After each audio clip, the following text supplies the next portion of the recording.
түрүүний 11 дээр яг би эсрэг санал өгсөн л дээ. Гэхдээ олон хороо дэмжээ гарчихлаа. Энэ 11 дээр түрүү манай олон гишүүд санал хэлсэн.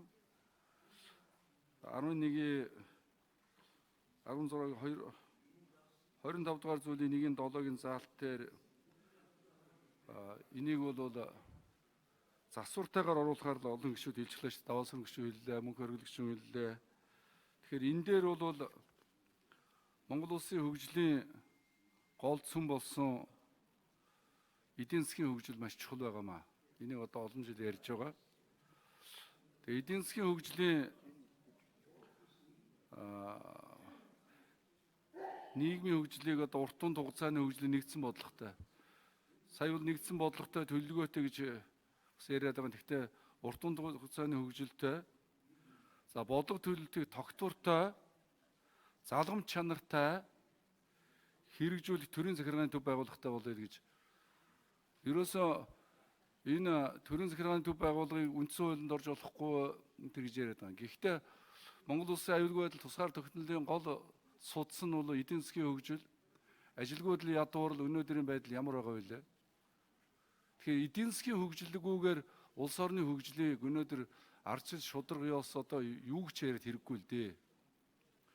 Өнөөдөр ямар ч авторитет, дэглэмтэй ч байна, дэглэмгүй ч байна улс орон хөгжлийн бодлоготой төлөвлөлтөд явж ийж дэлхийн нийт хүлээн зөвшөөрж шít. Бүгд найрамд хятад улсыг нэг хэсэг бол коммунист орн, төлөвлөгөөтэй орн гэдэл бахан шүүмжлээд л ардчил байхгүй л гэдээс одоо дэлхийн нийтээр хятадын өмнө бүхийж шít. Өнөөдөр Сингапур гэдэл жижиг улс байж Сингапур хөгжилтэй учраас бүгдээр нь дэлхийн өмнө хүлээн зөвшөөрж шít. Бүгдээр нь бодлого төлөвлөлтөд явж байгаа шít. Тэгээ Япон, Солонгос гэдээ ярих юм бол зөндөө улс орн байна шít.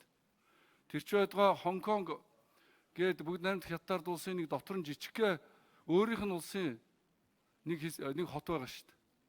Английн колонд Англид тодорхой хэмжээр төрөөсөлж буцаад одоо хятадаа ирсэн хятадын нэг хэсэг мөртлөөсөө өнөөдөр тэдний хөгжил дэлхийн нийтийн санхүү эдийн засгт нөлөөтэй байгаа учраас бүгд найрамд хятад улс Конкогтой юу ч ярьж чадахгүй л байна шүү дээ.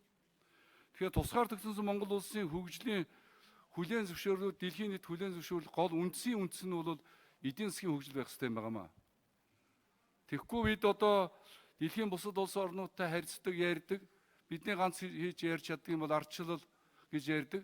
Ардчлалаар нь хөөрөгдөж байгаа бид өнөөдөр чинь ямар улс болчих вэ?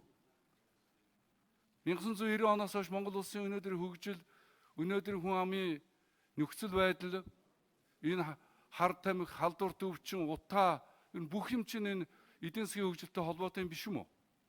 Тэгээд жижигхэн тусгаар улсын эдийн засгийн хөгжлийн энэ асуудлыг нэг тусгай байгууллагатай болоё гэж ярихаар үндсэн хууль юм байдгүйгээд энэ лундаж засаг шиг энэ эсэргүүцээд хүн загнаад их юм.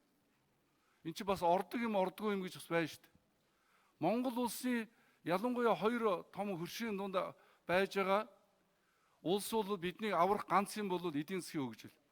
Бид эдийн засгийн хөгжилд хөгжлийн нөхцөл байна уу? Байна. Бид баялаг байна уу? Баялаг байна. Оюунлаг ард түмэн мөн үү? Оюунлаг ард түмэн.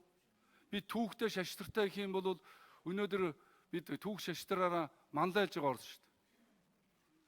Джеймс Бекер хурж яа